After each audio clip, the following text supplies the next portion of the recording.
Hi friends, ಬನ್ನಿ ಇವತ್ತು Madhubala blouse stitching ಮಾಡೋಣ. ಕಟಿಂಗ್ ವಿಡಿಯೋ ಆಲ್ರೆಡಿ ಹಾಕಿದ್ದೀನಿ, ಬೇಕು ಅಂದರೆ ಚೆಕ್ ಮಾಡಿ. ಇದನ್ನು ಯಾವ ರೀತಿ ಸ್ಟಿಚಿಂಗ್ ಮಾಡೋದು ಅಂತ ನೋಡೋಣ.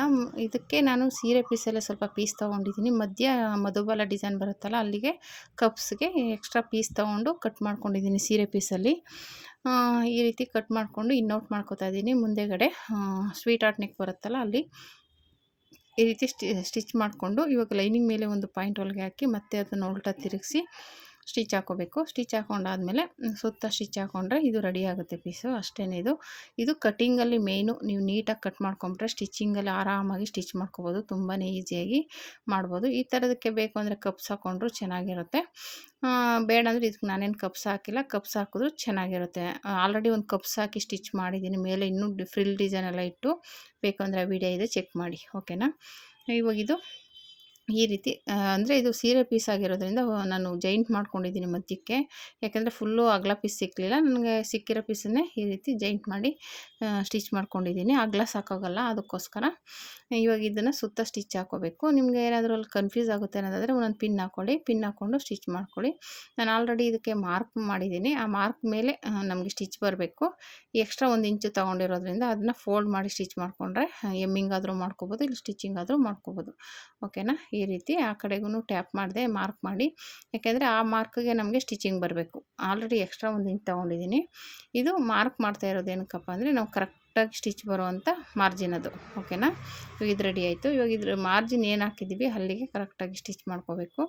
ನೋಡ್ಕೋಬೇಕು ಕರೆಕ್ಟಾಗಿದೆಯಾ ಅದು ನೆಕ್ಕು ಮಾರ್ಕಿಂಗು ಅಂತ ನೋಡಿಕೊಂಡು ಇವಾಗ ಅದನ್ನು ಸ್ಟಿಚ್ ಮಾಡ್ಕೋಬೇಕಾಗತ್ತೆ. ಈ ರೀತಿ ನೀಟಾಗಿ ಸ್ಟಿಚ್ ಮಾಡ್ಕೊಳ್ಳಿ. ಅದು ಹೇಗಿದೆ ಹಾಗೇ ಅಲ್ಲಲ್ಲಿ ಬೇಕು ಅಂದರೆ ಒಂದೊಂದು ಗುಂಡು ಪಿನ್ ಹಾಕ್ಕೊಳ್ಳಿ. ಗುಂಡು ಪಿನ್ ಹಾಕ್ಕೊಳ್ಳೋದ್ರಿಂದ ಬಟ್ಟೆ ಸರಿಯಲ್ಲ. ಓಕೆನಾ. ಈ ರೀತಿ ಸುತ್ತ ಸ್ಟಿಚಿಂಗ್ ಹಾಕ್ಕೊಂಡಾದ್ಮೇಲೆ ಇದು ರೆಡಿ ಆಯಿತು ಪೀಸು. ಇನ್ನೇನು ಮಾಡೋ ಅವಶ್ಯಕತೆ ಇಲ್ಲ. ಇದನ್ನು ಎಕ್ಸ್ಟ್ರಾ ಬಟ್ಟೆ ಕಟ್ ಮಾಡಿಬಿಟ್ಟು ಸೈಡ್ಗೆ ಇಟ್ಬಿಡೋಣ. ಆಲ್ರೆಡಿ ನಾನು 1 ಇಂಚ್ ಜಾಸ್ತಿ ತೊಗೊಂಡಿರೋದ್ರಿಂದ ಅದನ್ನ ಫೋಲ್ಡ್ ಮಾಡ್ಕೋಬೇಕು. ಆ್ಯಕ್ಚುಲಿ ಅದು ಸ್ಟಿಚಿಂಗ್ ಆದಮೇಲೆ ಫೋಲ್ಡ್ ಮಾಡಿದ್ದೀನಿ. ಫೋಲ್ಡ್ ಮಾಡಿಬಿಟ್ಟು ನೀವು ಎಮ್ಮಿಂಗ್ ಆದರೂ ಮಾಡ್ಕೋಬೋದು, ಇಲ್ಲ ಸ್ಟಿಚಿಂಗ್ ಆದರೂ ಹಾಗೇ ಇನ್ನೊಂದು ಡಬಲ್ ಸ್ಟಿಚ್ ಹಾಕ್ಕೋಬೋದು, ತೊಂದರೆ ಏನಿಲ್ಲ. ಈ ರೀತಿ ಆದಮೇಲೆ ಇವಾಗ ಇದು ರೆಡಿ ಆಯಿತು ನೋಡಿ. ಇಲ್ಲಿ ಕಪ್ಸು ಡಾಟ್ ಇರುತ್ತಲ್ಲ, ಆ ಡಾಟ್ ಇಟ್ಕೋಬೇಕು. ಏನು ಮಾರ್ಕ್ ಮಾಡಿದ್ವಲ್ಲ ಆ ಡಾಟ್ಗೆ ಕರೆಕ್ಟಾಗಿ ಇಟ್ಕೊಂಡು, ಮಾರ್ಕ್ ಮಾಡಿರ್ತೀವಲ್ಲ ಅಲ್ಲಿ ಡಾಟ್ನ ಇಟ್ಕೊಳ್ಳಿ. ನ್ಯಾಚ್ ಹಾಕ್ಕೊಳ್ಳಿ. ನ್ಯಾಚ್ ಹಾಕಲಿಲ್ಲ ಅಂದರೆ ಅದು ಕರೆಕ್ಟಾಗಿ ಮಾರ್ಕಿಂಗ್ ಗೊತ್ತಾಗಲ್ಲ. ಆಲ್ರೆಡಿ ನಾನು ಮಾರ್ಕ್ ಮಾಡಿದ್ದೀನಿ. ಆ ಮಾರ್ಕಿಗೆ ನೋಡಿಕೊಂಡು ಈ ರೀತಿ ಡಾಟ್ ಇಟ್ಕೊಳ್ಳಿ. ಇದರಲ್ಲಿ ಮೇಯ್ನ್ ಇದೇ ಪೋರ್ಷನ್ನು. ನೀವು ಕಟೋರಿ ಬ್ಲೌಸ್ ಸ್ಟಿಚ್ ಮಾಡ್ತೀರಲ್ಲ, ಸೇಮ್ ಅದೇ ಥರನೇ ಬರುತ್ತೆ. ಇದು ಪ್ರಿನ್ಸ್ ಕಟ್, ಇದು ಕಟೋರಿ ಥರ ಬರುತ್ತೆ. ಮತ್ತು ಸೇಮ್ ಅದೇ ಮೆಥಡಲ್ಲೇ ಬರುತ್ತೆ. ಇದು ಸ್ವಲ್ಪ ಹೆಚ್ಚು ಕಡಿಮೆ. ಈ ರೀತಿ ಸ್ಟಿಚ್ ಮಾಡ್ಕೊಂಡಾದ್ಮೇಲೆ ಇದು ರೆಡಿ ಆಯಿತು ನೋಡಿ, ಈ ಥರ ಕಪ್ಸು. ಇವಾಗ ಇದು ಸೈಡ್ಗೆ ಇಟ್ಬಿಡೋಣ. ಇವಾಗ ಇದನ್ನು ಇಟ್ಬಿಟ್ಟು ಇನ್ನೊಂದು ಪೀಸ್ ಇರುತ್ತಲ್ಲ ಅದು ರೆಡಿ ಮಾಡ್ಕೋಬೇಕು. ಮತ್ತೆ ಇವಾಗ ಇದಕ್ಕೆ ಎಕ್ಸ್ಟ್ರಾ ಸೈಡ್ ಸ್ಟಿಚ್ ಮಾಡ್ಕೊಂಬಿಡಿ. ಈ ರೀತಿ ರೆಡಿ ಮಾಡ್ಕೊಂಡಾದ್ಮೇಲೆ ಇವಾಗ ಈ ಪೀಸನ್ನು ಸ್ಟಿಚ್ ಮಾಡ್ಕೋಬೇಕು. ಪಿನ್ ಹಾಕ್ಕೊಳ್ಳಿ, ಗುಂಡು ಪಿನ್ ಹಾಕ್ಕೊಂಬಿಟ್ಟು ಸುತ್ತ ಏನಿಲ್ಲ, ಇದು ಇನ್ನೌಟ್ ಮಾಡೋದು ಅಷ್ಟೇ. ಇದು ಹೇಗಿದೆ ಶೇಪು ಅದೇ ರೀತಿಯೇ ಸ್ಟಿಚ್ ಮಾಡಿ ಇನ್ನೌಟ್ ಮಾಡ್ಕೊಳ್ಳಿ. ಇನ್ನೇನು ಅವಶ್ಯಕತೆ ಇಲ್ಲ ಇದಕ್ಕೆ. ಈ ರೀತಿ ಅಲ್ಲಲ್ಲಿ ಒಂದು ಗುಂಡು ಪಿನ್ ಹಾಕ್ಕೊಳ್ಳಿ. ಏನಕ್ಕಪ್ಪ ಅಂದರೆ ಬಟ್ಟೆ ಸರಿಬಾರ್ದು. ಆಮೇಲೆ ಶೇಪ್ ಇದು ಸ್ವಲ್ಪ ರೌಂಡ್ ಶೇಪಲ್ಲೆಲ್ಲ ಇದೆಯಲ್ಲ, ಹಂಗಾಗಿ ನೀಟಾಗಿ ಸ್ಟಿಚಿಂಗ್ ಬರಬೇಕು ಅಂದರೆ ಒಂದೊಂದು ಗುಂಡು ಪಿನ್ ಹಾಕ್ಕೋಬೇಕು. ಬಿಗಿನರ್ಸ್ಗಂತೂ ಮುಖ್ಯವಾಗಿ ಬೇಕೇ ಬೇಕು ಗುಂಡು ಪಿನ್ನು. ನೀವು ಪಕ್ಕದಲ್ಲಿ ಹತ್ತತ್ರ ಒಂದೊಂದು ಹಾಕ್ಕೊಂಡ್ರೂ ನಡೆಯುತ್ತೆ. ಓಕೆನಾ. ಇವಾಗ ಇದನ್ನು ನೀಟಾಗಿ ಸ್ಟಿಚ್ ಮಾಡ್ಕೊಳ್ಳಿ. ಸ್ಟಿಚಿಂಗ್ ಆದಮೇಲೆ ಕಟ್ ಮಾಡಿಬಿಟ್ಟು ಅದೇನಿರುತ್ತೆ ಲೈನಿಂಗ್ ಮೇಲೆ ಒಂದು ಪಾಯಿಂಟ್ ಹೊಲಿಗೆ ಹಾಕ್ಕೊಳ್ಳಿ. ಆವಾಗ ಅದು ನೀಟಾಗಿ ಫಿನಿಶಿಂಗ್ ಬರುತ್ತೆ. ನಿಧಾನಕ್ಕೆ ಸ್ಟಿಚ್ ಮಾಡಿ, ಏಕೆಂದರೆ ಅದು ಕ್ರಾಸ್ ಆಗಿರೋದ್ರಿಂದ ಬೆಲ್ಟು ಎಲ್ಲ ಅದರಲ್ಲೇ ರೆಡಿ ಆಗೋದ್ರಿಂದ ನಾವು ನಿಧಾನಕ್ಕೆ ಸ್ಟಿಚ್ ಮಾಡಬೇಕಾಗುತ್ತೆ. ಓಕೆನಾ. ಸ್ವಲ್ಪ ಆ ಕಡೆ ಆದ್ರೂ ಹೆಚ್ಚು ಕಡಿಮೆ ಆಗಿಬಿಡುತ್ತೆ. ಈ ರೀತಿ ಸ್ಟಿಚ್ ಮಾಡಿಕೊಂಡು ರೆಡಿ ಮಾಡ್ಕೋಬೇಕು.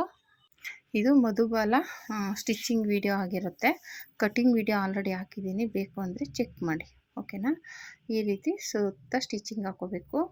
ಇದು ಹಾಕ್ಕೊಳ್ಳೋದೇ ಒಂದು ಸ್ವಲ್ಪ ನಿಧಾನ ಆಗುತ್ತೆ. ಏನಕ್ಕಪ್ಪ ಅಂದರೆ ಅದು ಕ್ರಾಸಾಗೆಲ್ಲ ಇರುತ್ತಲ್ಲ, ಹಂಗಾಗಿ ನಿಧಾನಕ್ಕೆ ಸ್ಟಿಚ್ ಮಾಡಿ ನಿಧಾನಕ್ಕೆ ಕಟ್ ಮಾಡ್ಕೊಳ್ಳಿ. ಶೇಪ್ ಹೇಗಿದೆ ಹಾಗೇ ಕಟ್ ಮಾಡಿಕೊಂಡು ಫುಲ್ಲು ಸುತ್ತ ನ್ಯಾಚ್ ಹಾಕ್ಕೊಳ್ಳಿ. ನ್ಯಾಚ್ ಹಾಕ್ಕೊಳ್ಳೋದ್ರಿಂದ ನೀಟಾಗಿ ತಿರುಗುತ್ತೆ ಬಟ್ಟೆ. ಆಮೇಲೆ ಶೇಪು ನಮಗೆ ನೀಟಾಗಿ ಬರುತ್ತೆ ಮೇಯ್ನು. ಓಕೆನಾ. ಈ ರೀತಿ ನ್ಯಾಚ್ ಹಾಕ್ಕೊಂಡು ಇವಾಗ ಏನು ಮಾಡಬೇಕಪ್ಪ ಅಂದರೆ ಲೈನಿಂಗ್ ಮೇಲೆ ಒಂದು ಸ್ಟಿಚ್ ಹಾಕ್ಕೋಬೇಕು. ಲೈನಿಂಗ್ ಏನಿರುತ್ತೆ ಅದರ ಮೇಲೆ ಒಂದು ಪಾಯಿಂಟ್ ಹೊಲಿಗೆ ಹಾಕ್ಕೊಳ್ಳಿ. ಪಾಯಿಂಟ್ ಹೊಲಿಗೆ ಹಾಕ್ಕೊಂಡಾದ್ಮೇಲೆ ನೀಟಾಗಿ.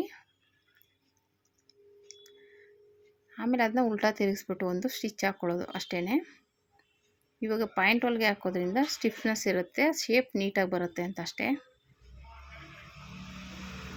ಈ ರೀತಿ ಸ್ಟಿಚ್ ಮಾಡ್ಕೊಳ್ಳಿ. ಈ ರೀತಿ ಸ್ಟಿಚಿಂಗ್ ಆದಮೇಲೆ ನೀಟಾಗಿ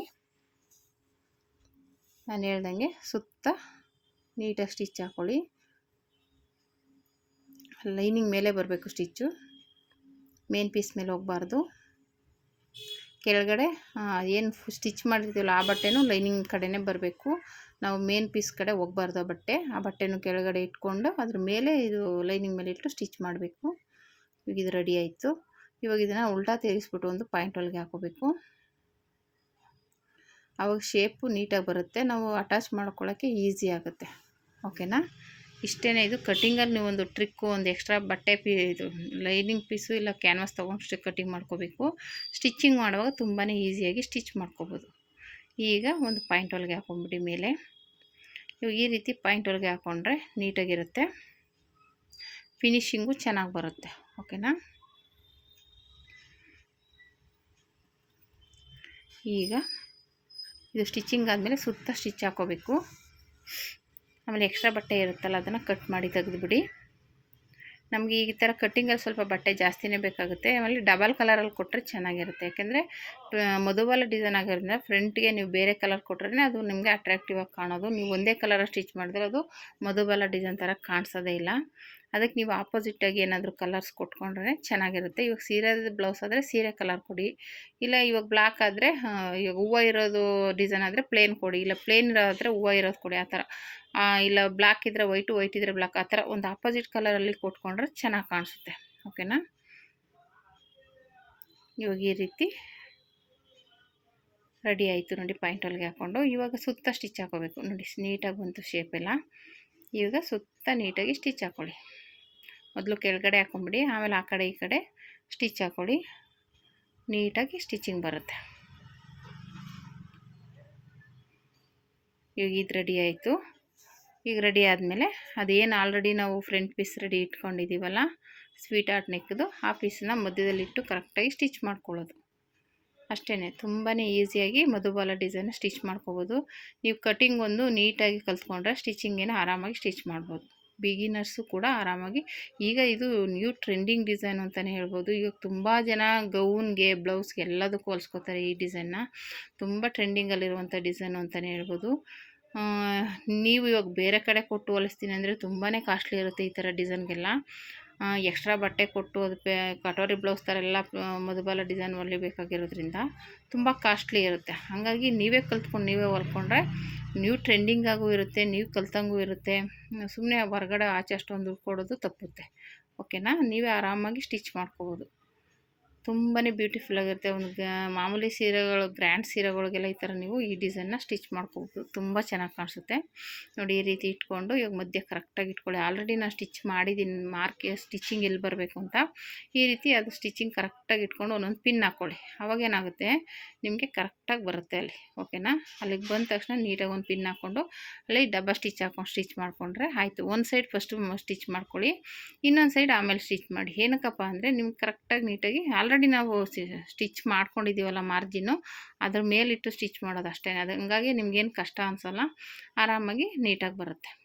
ನಿಮ್ಗೇನಾದ್ರು ಕಪ್ಸು ಚಿಕ್ಕದು ಬೇಕು ಅಂದರೆ ನೀವು 4 ಇಂಚ್ ತೊಗೊಳ್ಳೋ ಬದಲು 3 ಇಂಚ್ ತೊಗೊಳ್ಳಿ. ಅವಾಗೇನಾಗುತ್ತೆ ಕಪ್ಸು ಚಿಕ್ಕದಾಗುತ್ತೆ. ಓಕೆನಾ? ದೊಡ್ಡದು ಬೇಕು ಅಂದರೆ 4 ಇಂಚ್ ತೊಗೊಳ್ಳಿ, ಚಿಕ್ಕದು ಬೇಕಂದರೆ 3 ಇಂಚ್ ಮಾಡಿ. ನೀವು ಆಲ್ರೆಡಿ ಇದೆಲ್ಲ ಗೊತ್ತಾಗಬೇಕು ಅಂದರೆ ನೀವು ಕಟಿಂಗ್ ವಿಡಿಯೋ ನೋಡಿದ್ರೆ ಗೊತ್ತಾಗುತ್ತೆ. ಓಕೆನಾ? ಅದರಲ್ಲಿ ನೀವು 4 ಇಂಚ್ ಇರೋದನ್ನು 3 ಇಂಚಿಗೆ ಚೇಂಜ್ ಮಾಡ್ಕೋಬೇಕಾಗುತ್ತೆ. ಓಕೆನಾ? ಇವಾಗ ಈ ರೀತಿ ಆಯಿತು ನೋಡಿ. ಈ ಥರ ಬಂತು. ಈ ಕಡೆನೂ ಹಾಗೇ ನೀಟಾಗಿ ಪಿನ್ ಹಾಕ್ಕೊಂಡು ನೀಟಾಗಿ ಸ್ಟಿಚ್ ಮಾಡ್ಕೊಳ್ಳಿ. ತುಂಬ ಚೆನ್ನಾಗಿ ಕಾಣಿಸುತ್ತೆ. ಈಗಂತೂ ತುಂಬ ಡಿಸೈನ್ಸು, ಏಕೆಂದರೆ ಇದರಲ್ಲೇ ಹಿಂದೆ ದಾರ ಕಟ್ಟೋದು, ಮುಂದೆಯಿಂದ ತೊಗೊಂಡೋಗಿ ದಾರ ಕಟ್ಟೋದು, ಇನ್ನೂ ತುಂಬ ಡಿಸೈನ್ ಬಂದುಬಿಟ್ಟಿದೆ. ಮಧುಬಾಲ ಡಿಸೈನ್ ಅಂದ್ಕೊಂಡು ಇವಾಗ ಆ ಕಡೆ ಏನು ಮೆಜರ್ಮೆಂಟ್ ಇದೆ ಈ ಕಡೆನೂ ಕರೆಕ್ಟಾಗಿ ಅದೇ ಮೆಜರ್ಮೆಂಟ್ಗೆ ಇಟ್ಟು ಸ್ಟಿಚ್ ಮಾಡ್ಕೊಳ್ಳಿ. ಈ ರೀತಿ ಪಿನ್ ಹಾಕ್ಕೊಳ್ಳಿ. ಗುಂಡು ಪಿನ್ ಹಾಕೋ ಅಂತ ಮರಿಬೇಡಿ. ನೀಟಾಗಿ ಬಿಗಿನರ್ಸ್ ಅಂತೂ ಆ ಥರ ಗುಂಡು ಪಿನ್ ಯೂಸ್ ಮಾಡೋದ್ರಿಂದ ನೀಟಾಗಿ ಫಿನಿಶಿಂಗ್ ಬರುತ್ತೆ, ನಿಮಗೆಲ್ಲೂ ಹೆಚ್ಚು ಕಡಿಮೆ ಆಗೋಲ್ಲ. ಇವಾಗ ಈ ರೀತಿ ಸ್ಟಿಚ್ ಮಾಡಿಕೊಂಡು ಡಬಲ್ ಸ್ಟಿಚ್ ಹಾಕ್ಕೊಳ್ಳಿ. ಡಬಲ್ ಸ್ಟಿಚ್ ಹಾಕೊಂಡಾದ್ಮೇಲೆ ನಾನೇನು ಅಂದ್ಕೊಂಡೆ ಅಂದರೆ ಇದು ಪ್ಲೇನ್ ಬಿಟ್ಟರೆ ಚೆನ್ನಾಗಿ ಕಾಣಲ್ಲ ಅಂದ್ಬಿಟ್ಟು ಲೇಸ್ ಕೊಡೋಣ, ಗೋಲ್ಡ್ ಕಲರ್ ಲೇಸ್ ಕೊಡೋಣ ಅಂದ್ಕೊಂಡೆ. ಆಮೇಲೆ ಅದು ಗೋಲ್ಡ್ ಕಲರ್ ಏನಷ್ಟು ಚೆನ್ನಾಗಿ ಕಾಣಿಸುತ್ತೆ ಅನಿಸ್ಲಿಲ್ಲ. ಆಮೇಲೆ ಚಿಕ್ಕದಾಗಿ ನನಗೆ ಮಲ್ಟಿ ಕಲರಲ್ಲಿ ಇತ್ತು. ಈ ಸೀರೆ ಪೀಸ್ ಕೊಟ್ಟಿದ್ದೀನಲ್ಲ ಆ ಪೀಸ್ ಮಿಕ್ಸಲ್ಲಿ, ಹಂಗಾಗಿ ಅದು ಚೆನ್ನಾಗಿ ಕಾಣಿಸುತ್ತೆ. ಆಮೇಲೆ ಚಿಕ್ಕದಾಗಿತ್ತು, ನನಗೆ ಅದು ತುಂಬ ಇಷ್ಟ ಆಯಿತು. ಹಂಗಾಗಿ ಆ ಲೇಸ್ ಕೊಡೋಣ, ಗೋಲ್ಡ್ ಕಲರ್ ಬೇಡ ಅಂದ್ಬಿಟ್ಟು ಆ ಲೇಸ್ ತೊಗೊಂಡಿದ್ದೀನಿ. ತುಂಬ ಚೆನ್ನಾಗಿದೆ. ಚಿಕ್ಕದಾಗಿ ಒಂಥರ ಔಟ್ಲೈನ್ ಕೊಟ್ಟರೆ ಆ ಡಿಸೈನ್ ಎದ್ದು ಕಾಣಿಸುತ್ತೆ. ಓಕೆನಾ, ಹಾಗಾಗಿ ಅದೇ ಕೊಡೋಣ ಅಂದ್ಬಿಟ್ಟು ಅಂದ್ಕೊಂಡೆ. ಕಪ್ಸ್ ಹತ್ರ ಈ ಥರ ಡಾಟ್ ಹಿಡಿದಾಗ ಆ ಪೀಸ್ನ ನೀಟಾಗಿ ಈ ಥರ ಇದು ಮಾಡ್ಕೊಳ್ಳಿ, ಇಲ್ಲಾಂದರೆ ಏನಾಗುತ್ತೆ ಸಿಗಾಕೊಂಡಂಗೆ ಆಗುತ್ತೆ. ಓಕೆನಾ, ಇವಾಗ ಇದು ರೆಡಿ ಆಯಿತು ನೋಡಿ. ಇವಾಗ ಇದಕ್ಕೆ ಲೇಸ್ ಕೊಟ್ಕೊಂಡ್ಬಿಟ್ರೆ ಸಾಕು ನೀಟಾಗಿ. ಅಲ್ಲೇ ಆಮೇಲೆ ಇದು ಒಳಗಡೆ ಪೀಸ್ ಕೊಟ್ಟಿದ್ವಲ್ಲ ಅದನ್ನ ನೀಟಾಗಿ ಫೋಲ್ಡ್ ಮಾಡ್ಕೊಳ್ಳಿ. 1 ಇಂಚ್ ಎಕ್ಸ್ಟ್ರಾ ಬಿಟ್ಟಿದ್ವಲ್ಲ ಅದನ್ನು ಈ ರೀತಿ ಫೋಲ್ಡ್ ಮಾಡ್ಕೊಂಬಿಟ್ಟು ಅಲ್ಲಿ ನೀವು ಎಮ್ಮಿಂಗ್ ಆದರೂ ಮಾಡ್ಕೋಬೋದು, ಸ್ಟಿಚಿಂಗ್ ಆದರೂ ಹಾಕ್ಕೋಬೋದು. ಓಕೆನಾ, ನೀಟಾಗಿ ಇನ್ನೊಂದು ಡಬ್ಬ ಸ್ಟಿಚ್ ಹಾಕೊಂಬಿಟ್ರೆ ಅದು ಇನ್ನೂ ಫಿನಿಶಿಂಗ್ ಇರುತ್ತೆ. ಇಲ್ಲ ಅಂದರೆ ನೀವು ಎಮ್ಮಿಂಗ್ ಮಾಡ್ಕೋತೀನಿ ಅಂದರೂ ಎಮ್ಮಿಂಗ್ ಮಾಡ್ಕೋಬೋದು, ತುಂಬ ಚೆನ್ನಾಗಿರುತ್ತೆ. ಅಂದರೆ ಫಿನಿಶಿಂಗ್ ಇರುತ್ತೆ ಅಂತ ಅಷ್ಟೇ. ನಾವು ಆಲ್ರೆಡಿ 1 ಇಂಚು ಬಟ್ಟೆ ಬಿಟ್ಟಿರೋದ್ರಿಂದ ನೀಟಾಗಿ ಒಂದು ಫಿನಿಶಿಂಗ್ ಕೊಟ್ಟರೆ ಚೆನ್ನಾಗಿರುತ್ತೆ. ಓಕೆನಾ, ಆ ರೀತಿ ಸುತ್ತ ಸ್ಟಿಚ್ ಹಾಕ್ಕೊಂಡು ಅದನ್ನು ಫಿನಿಶ್ ಮಾಡ್ಕೊಳ್ಳಿ. ಅದಾದಮೇಲೆ ಲೇಸ್ ಕೊಟ್ಬಿಟ್ಟು ಸ್ಟಿಚ್ ಮಾಡಿದ್ರೆ ನಿಮಗೆ ಮಧುಬಾಲ ಡಿಸೈನ್ ಫಿನಿಶ್ ಆಗುತ್ತೆ. ತುಂಬಾ ಬ್ಯೂಟಿಫುಲ್ಲಾಗಿರೋ ಮಧುಬಾಲ ಡಿಸೈನ್ ನೋಡಿ. ಇದಕ್ಕೆ ಸಣ್ಣದಾಗಿರೋ ಲೇಸ್ ಕೊಡ್ತಾಯಿದ್ದೀನಿ, ಮಲ್ಟಿ ಕಲರಲ್ಲಿದೆ. ದೊಡ್ಡ ಲೇಸ್ ಅಷ್ಟು ನನಗೆ ಇಷ್ಟ ಆಗಿಲ್ಲ, ಅದಕ್ಕೆ ಚಿಕ್ಕದಾಗಿ ಇರಲಿ ಅಂದ್ಬಿಟ್ಟು ಚಿಕ್ಕದು ಕೊಡ್ತಾಯಿದ್ದೀನಿ. ಇವಾಗ ಯಾರ್ಯಾದರೂ ಒಂಥರ ಹೆವಿಯಾಗಿರೋದು ಇಷ್ಟಪಡಲ್ಲ, ಎಲ್ಲೋ ಒಬ್ಬೊಬ್ರು ಆ ಥರದ್ದು ಇಷ್ಟಪಡೋದು. ಆದರೂ ಚಿಕ್ಕದಾಗಿರೋ ಲೇಸ್ನೇ ಜಾಸ್ತಿ ಇಷ್ಟಪಡ್ತಾರೆ. ಓಕೆನಾ, ತುಂಬ ಚೆನ್ನಾಗಿ ಕಾಣಿಸುತ್ತೆ ಚಿಕ್ಕದಾಗಿದ್ರೇ ಸಾಕು. ಇಲ್ಲ ಪೈಪಿಂಗ್ ಕೊಡ್ತೀನಿ ಅಂದರೆ ಪೈಪಿಂಗ್ ಕೊಡ್ಬೋದು. ಆದರೆ ಈ ಕಲರ್ ಪೈಪಿಂಗ್ ಇಲ್ಲ ಇದಕ್ಕೆ ಎಕ್ಸ್ಟ್ರಾ ಬಟ್ಟೆ ಬೇಕು ಅಂದರೆ ಸಾಕಾಗಲ್ಲ, ಅದಕ್ಕೋಸ್ಕರ ನಾನು ಲೇಸೇ ಕೊಡ್ತಾಯಿದ್ದೀನಿ. ಓಕೆನಾ, ಇಲ್ಲ ಈ ಶೇಪ್ಗೆ ನೀವು ಪೈಪಿಂಗ್ ಕೊಟ್ರೂ ಚೆನ್ನಾಗಿರುತ್ತೆ. ಆದರೆ ಇದೇ ಕಲರ್ ಬಟ್ಟೆ ಬೇಕು, ಇಲ್ಲ ಇದೇ ಕಲರ್ ಪೈಪಿಂಗ್ ಬೇಕು. ನನ್ನ ಹತ್ರ ಗೋಲ್ಡ್ ಕಲರು ಇದ್ದಿದ್ದರಿಂದ ಅದು ಮ್ಯಾಚ್ ಆಗೋಲ್ಲ. ಸಿಲ್ವರ್ ಕಲರು ಗೋಲ್ಡ್ ಕಲರು ಅದೇ ಕಲರ್ ಮೇಲೆ ಕೊಟ್ಟರೆ ಚೆನ್ನಾಗಿ ಕಾಣಲ್ಲ. ಸೀರೆ ಕಲರ್ ಕೊಟ್ಟಿದ್ರೆ ಇನ್ನೂ ಸಖತ್ತಾಗಿ ಕಾಣಿಸ್ತಾ ಇತ್ತು, ಆದರೆ ಆ ಕಲರ್ ಇರಲಿಲ್ಲ. ಆಮೇಲೆ ಸೀರೆ ಪೀಸಲ್ಲೂ ಆಲ್ರೆಡಿ ಕಟ್ ಮಾಡಿ ಡಿಸೈನ್ ಎಲ್ಲ ಮಾಡಿರೋದ್ರಿಂದ ಇನ್ನೂ ಜಾಸ್ತಿ ಪೀಸ್ ಕಟ್ ಮಾಡೋಕ್ಕಾಗಲ್ಲ. ಹಾಗಾಗಿ ಈ ರೀತಿ ಸ್ಟಿಚ್ ಮಾಡ್ಕೊಂಬಿಟ್ರೆ ಆಯಿತು. ನೀಟಾಗಿ ಬಂತು ನೋಡಿ ಡಿಸೈನು. ಈ ರೀತಿ 2 ಕಡೆನೂ ಸ್ಟಿಚ್ ಮಾಡಿಕೊಂಡ್ರೆ ಫಿನಿಶಿಂಗ್ ಆಯಿತು. ಲೇಸ್ನ ನೀಟಾಗಿ ಅದು ಮೂಲೆಲ್ಲ ಸ್ವಲ್ಪ ನಿಧಾನಕ್ಕೆ ಸ್ಟಿಚ್ ಮಾಡ್ಕೊಳ್ಳಿ. ಯಾಕೆಂದರೆ ಕರು ಇರುತ್ತಲ್ಲ ಅಲ್ಲಿ ತಿರುಗ್ಸೋದು ಸ್ವಲ್ಪ ಕಷ್ಟ ಆಗುತ್ತೆ. ಓಕೆನಾ, ಯಾಕೆಂದರೆ ಸಣ್ಣದಿಲ್ವ ಲೇಸು, ಹಂಗಾಗಿ ಆ ರೀತಿ ಸ್ಟಿಚ್ ಮಾಡ್ಕೋಬೇಕು. ಓಕೆನಾ, ಈ ರೀತಿ ಸ್ಟಿಚ್ ಮಾಡಿ ನೋಡಿ. ಈ ರೀತಿ ಲೇಸ್ನ ಹಚ್ಕೊಂಡ್ರೆ ತುಂಬ ಚೆನ್ನಾಗಿರುತ್ತೆ. ನೀವು ಲೇಸ್ ಆದರೂ ಹಚ್ಬೋದು, ಇಲ್ಲ ಪೈಪಿಂಗ್ ಆದರೂ ಕೊಡ್ಬೋದು. ಓಕೆನಾ, ಈ ರೀತಿ ಮಧುಬಾಲ ಫ್ರಂಟ್ ಡಿಸೈನ್ ರೆಡಿ ಆಯಿತು. ಈ ರೀತಿ ತುಂಬ ಬ್ಯೂಟಿಫುಲ್ಲಾಗಿ ಬಂದಿದೆ ಡಿಸೈನ್ ಅಂತೂ. ಹಾಕ್ಕೊಂಡ್ರೆ ತುಂಬ ಚೆನ್ನಾಗಿ ಕಾಣಿಸುತ್ತೆ. ಓಕೆನಾ, thank you for watching friends.